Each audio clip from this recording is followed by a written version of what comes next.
Είμαστε εδώ στην Ελληνική Ραδιοφωνία με την εκπομπή Καλημέρα με την Έρα, Καλημέρα Φλόρινα, που καθημερινά σας ενημερώνουμε για όλα τα δρόμενα και τα τεκτενόμενα της περιφερειακής ενότητάς μας. Και όπως σας είπαμε από την έναρξη της σημερινής μας εκπομπής, έχουμε εδώ στο στούντιο κοντά μας, στην Ελληνική Ραδιοφωνία της Φλόρινας, την εκπαιδευτικό, κοινωνιολόγο και υπεύθυνη του Συμβουλευτικού Σταθμού Νέων της Φλόρινας, την κυρία Άννα Παφίτη. Καλή σας μέρα. Καλημέρα, κυρία Δάμου. Να ξεκινήσουμε αρχικά με το τι ακριβώς είναι ο Συμβουλευτικός Σταθμός Νέων, μια καινοτόμα πρωτοβουλία του Υπουργείου Παιδείας που υλοποιείται και στην περιφερειακή ενότητά μας, το στόχο του και τον τρόπο με τον οποίο θα λειτουργεί, αλλά και θα μπορεί να έρθει κοντά σε μαθητές, μαθήτριες, γονείς και εκπαιδευτικούς. Ο Συμβουλευτικός Σταθμός Νέων είναι μια νέα υπηρεσία για τα δεδομένα του νομού Φλόρινας. Κανονικά έχουν ιδρυθεί από το 1990, αλλά για πρώτη φορά έρχεται στο νομό μας. Είναι υπηρεσία, όπως είπατε πολύ σωστά, του Υπουργείου Παιδείας και έχει σκοπό να καλύψει τις ψυχοκοινωνικές ανάγκες των σχολικών μονάδων της περιοχής. Τι σημαίνει αυτό? Ότι εφόσον υπάρχουν παιδιά τα οποία έχουν κάποιο πρόβλημα ψυχολογικού χαρακτήρα, μπορούν να απευθυνθούν στο Συμβουλευτικό Σταθμό για υποστήριξη, εφόσον έχουν την έγκριση των γονέων τους, εφόσον είναι ανήλικοι. Επίσης, οι γονείς μπορούν να έρθουν στο Συμβουλευτικό Σταθμό για να ζητήσουν βοήθεια, συμβουλές, ενίσχυση στο ρόλο τους, σε σχέση με κάτι που τους απασχολεί για το παιδί τους. Το ίδιο και οι εκπαιδευτικοί. Ο Συμβουλευτικός Σταθμός Νέων ακόμα οργανώνει ενημερωτικές δράσεις για γονείς, εκπαιδευτικούς και μαθητές με θέματα ψυχοκοινωνικού χαρακτήρα. Επίσης, έχει σκοπό να δικτυώσει τους φορείς παροχής υπηρεσιών ψυχοκοινωνικής υγείας του νομού, ώστε να υπάρχει ένα πλαίσιο προστασίας για όλους τους ανήλικους.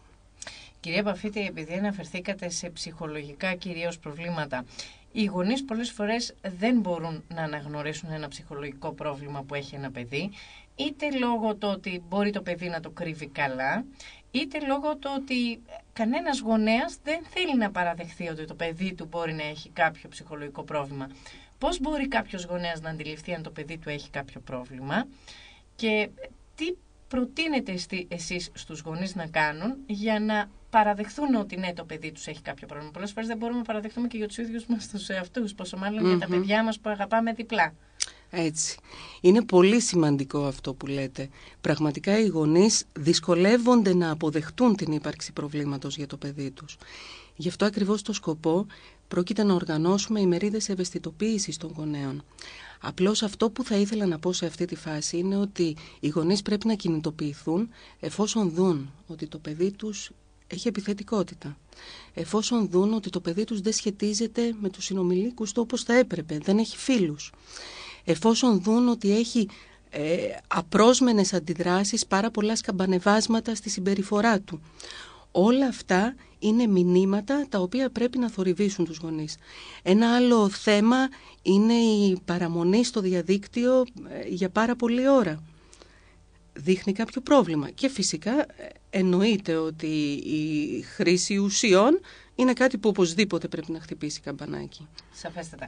Επειδή όμως λίγο πολλοί γονείς, βλέποντας ένα παιδί στην εφηβεία, λέμε ότι κάποιες αντιδράσεις ενδέχεται να είναι από την εφηβεία του, από τον τρόπο που αντιδρούν σήμερα οι έφηβοι.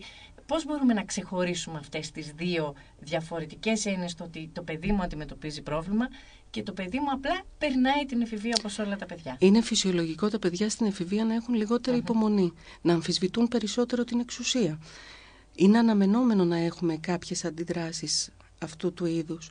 Παρόλα αυτά, εφόσον ο γονέας κρίνει ότι αυτές οι αντιδράσεις είναι υπερβολικές και είναι μπερδεμένος, μπορεί να απευθυνθεί στο Συμβουλευτικό Σταθμό για να συζητήσει. Δεν χρειάζεται να φτάσουν τα πράγματα σε ακραίες καταστάσεις, για να συζητήσει και να μοιραστεί τους προβληματισμούς του. Να ακούσει μια δεύτερη άποψη για το τι θα μπορούσε να κάνει. Άλλωστε μην ξεχνάμε ότι κάποιες φορές και εμείς οι γονείς πυροδοτούμε αρνητικές αντιδράσεις εκ μέρους των παιδιών. Ίσως με τους υπερβολικούς φόβους που έχουμε. Ίσως με την αυστηρότητα.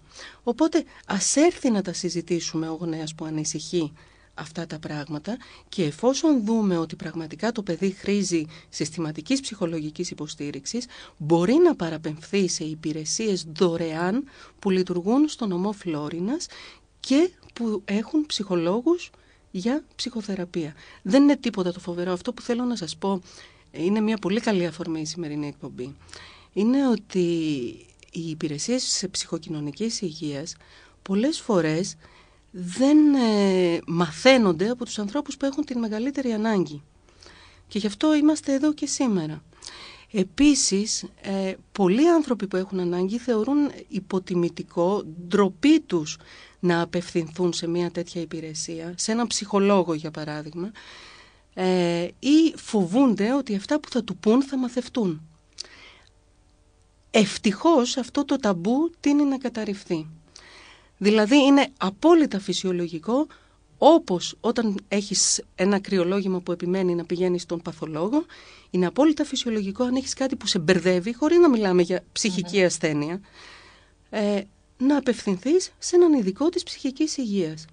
Σαφέστατα. Νομίζω ότι αυτό πρέπει να ξεπεραστεί σιγά σιγά. Και ευτυχώς τείνει να ξεπερνιέται. Με κάποιον άνθρωπο δεν είναι κακό που θα μπορέσει να σε συμβουλέψει σωστά και για το τι πρέπει να κάνεις. Και όπως είπατε, μπερδεύει πολλές φορές το μυαλό του ανθρώπου. Δεν σημαίνει ότι έχει και κάποιο ψυχιατρικό πρόβλημα. Μα δεν χρειάζεται να είσαι σχιζοφρενής. Ακούγοντας κάποιος ψυχολόγο μπορεί να λέει λες να... Δηλαδή πρέπει να ξεπεραστεί αυτό το ταμπού που λέτε. Και κυρίως ό,τι έχει να κάνει και με τα παιδιά. Τα παιδιά πολλές φορές φοβούνται να μιλήσουν είτε στους γονείς είτε στους εκπαιδευτικούς για πράγματα που τους συμβαίνουν. Πώς μπορεί ένα παιδί όμως να απευθυνθεί σε εσάς χωρίς να ανοιχτεί είτε σε κάποιον εκπαιδευτικό είτε σε κάποιον από τους γονείς. Γιατί λέτε ότι πρέπει με τη συγκατάθεση των γονέων να γίνεται Δυστυχώς οι κανόνες δεοντολογίας που διέπουν τη λειτουργία του σταθμού υπαγορεύουν ότι θα πρέπει